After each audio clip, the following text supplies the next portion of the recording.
Hebrews 4:12, for the word of God is quick and powerful and sharper than any two-edged sword, piercing even to the dividing asunder of soul and spirit, and of the joints and marrow, and is a discerner of the thoughts and intents of the heart.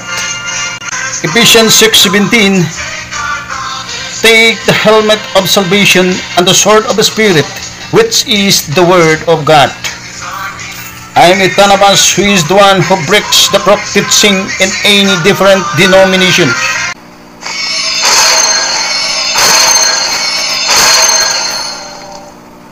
Nang maigi, no? Lalo na itong mga leader ng Roman Catholic Church, no? Makinig kayo dito dahil sa itong part na to ay para sa inyo ito, no? Ito po ay totoong nangyari. Tulad ng isang pari, no? Ang tinatalakay natin ngayon is pagsisinungaling, no? Tulad ng isang pari na, for your information, mayroon akong kasama sa trabaho, babae. Itong kasama ko sa trabaho, babae, napakaganda. Artistahin talaga. Napakaganda. Napakakinis, napakaputi. Talagang kung ikaw po'y tumitingin sa kanya, ma-attract ka talaga. Anong nangyari sa kasama ko, mga kabradsis? Kasama ko sa trabaho na artistahin, binuntis. Biniktima ng isang pari. No? Biniktima ng isang pari, at hindi po ito gawa-gawa, mga kabradsis, no? Bawal magsinungaling. Hindi po ito gawa-gawa. Lumapit sa akin ang kasama ko at nagsumbong sa akin sa lahat ng nangyari sa kanya. Nagtiwala siya sa akin dahil alam niya at ako po'y kilala sa kumpanya namin na ako po'y naghandle ng mga Bible studies. Ako po'y sumisigaw sa salita ng Diyos sa aming kumpanya. Kaya nagtiwala siya sa akin. Kaya kinonfess niya lahat dito sa akin.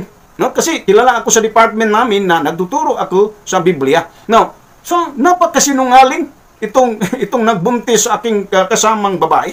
Ang galing pa naman maghumili, mga kabradsis. Bakit ang galing maghumili? Magsalita daw ay parang nasa ulap. Napaka malumanay, no? Ang akala ng kasama ko ay talagang alagad ng Diyos, no? Kaya, piyansa talaga siyang pumunta sa kumbinto, hingi siya ng payo, hingi siya ng payo ng isang pari, ano pala nangyari? Isang ahas pala. Ahas. Talagang tinira talaga siya, mga kabradsis. At hindi talaga niya naiwasan, hindi talaga niya napigilan. Nadala na lang siya sa yung init, nadala na lang siya, tapos talagang na-disgrasya na talaga siya. Tapos ang nangyari, pinapangakuhan siya sa mga nangyari sa kanila, no? Kaya doon na lang, no? Parang sinurinder na lang ang sarili ng aking kasama sa trabaho doon sa isang nakapabuntis sa kanya na isang leader ng Roman Catholic Church, no? Kaya nahulog na lang ang loob niya, ang kasama ko sa trabaho, sa isang tinatawag na pari, mga kabradsis. Tapos dumating talaga ang punto na siya po'y nabuntis, no? Nabuntis ang aking pong kasama sa trabaho. Habang tumatagal, mga kabradsis, ang akala ng kasama ko sa trabaho na maganda, akala niya nag-iisa siya. Akala siya nag-iisa lang siya na biktima. Inalaman niya na siya pala'y pangatlo na pala siya. Talagang itong pari, itong mga kabradsis, no? Pag hindi ito mabulgar, pag hindi talaga ito masampahan, no? Hindi lang tatlo ang mabiktima itong taon to. Napakasakim ng laman, no? Napakasama talaga, mga kabradsis, no? Remember, mga kabradsis, doon nais ko pong i-inform sa inyo, lalo na kayo, mga kabradsis, na mga membro ng mga Romano Katoliko, makinig kayo. Ang kauna-unahang relihiyon na nagbabawal sa pagpapangasawa, mga kabradsis, ng mga pari, Roman Catholic Church. Ito po, mga kabradsis, ang kauna-unahang relihiyon ayon po sa church history, nagbabawal sa pagpangasawa. Parang mapaisip ka talaga, kabradsis, no? At masasabi mo na kaya pala bawal mag-asawa ang mga pari para walang case of adultery. Kasi wala kang hindi ka kasal Wala kang dokumento na ikaw po'y married. So walang kaso sa tinatawag na adulteryo. So libre ka talagang motorjak, no? Libre kang motorjak kung maaari, lahat ng mga ganda tuturjakin.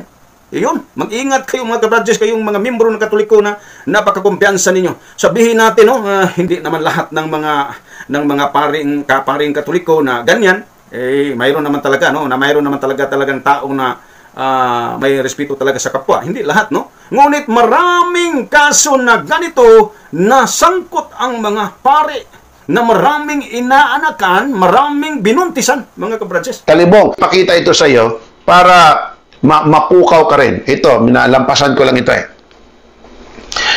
Subukan mong i-type Subukan mong i-type. Roman Catholic priest sexual tawag nito, scandals. Ito, lalabas. Catholic Church sexual abuses cases. Lumabas pa ito sa Encyclopedia Wikipedia. Aking tiningnan, kapatid, nako, daan-daan.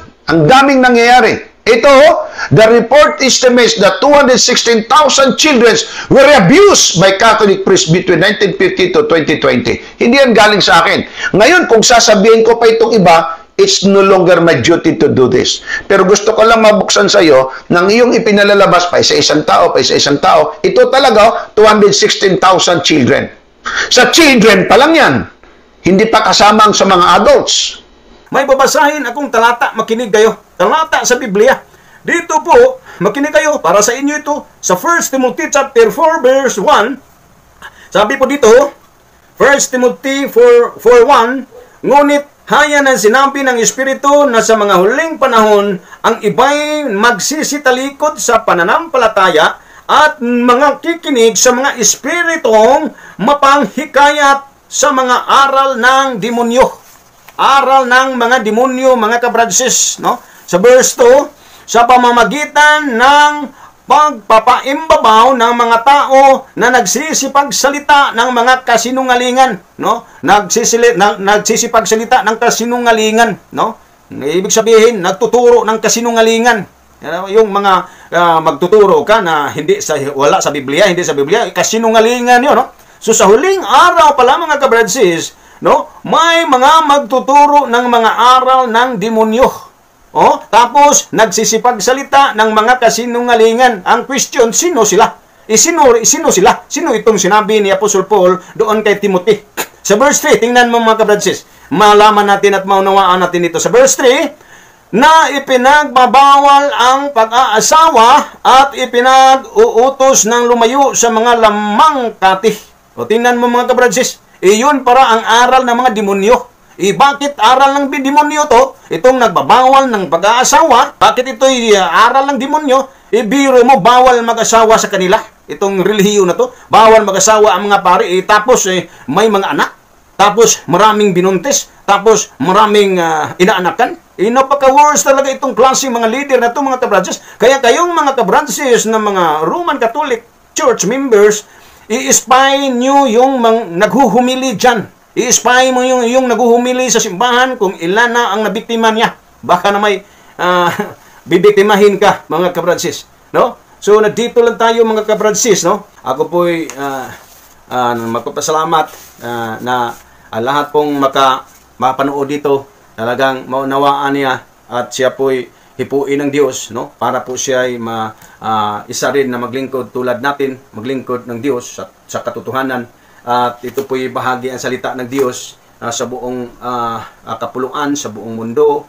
Kaya salamat sa lahat, no? Lalo na sa mga nakapanood na hindi pa nakasubscribe. Subscribe naman kayo sa channel ko para ito po'y mag-grow siya. Tapos tayo po'y magpatuloy talaga sa gawain natin, no? Sa pagtatambas ng mga kamalian, kabalastugan at saka kabaluktutan sa mga aral nang natuturo kayo ng mga mukhang pira, no? Mga mamakakapal na mukha. Kaya, mga kabradsis, no? I-support ninyo itong channel na to. Kung maaari, mag-share kayo sa ano natin, sa vlog, at saka ipindot niyo yung notification bell para updated kayo sa mga susunod na video. At saka mag-share at saka mag-likes naman kayo, mga kabradsis, no? Maraming salamat, and then to God all be the glory. Ang Diyos po'y magpapala sa inyo. Ingatan po kayo ng Diyos. Sa pangalan ni Jesus, thank you, Father God. Thank you, Jesus. Amen.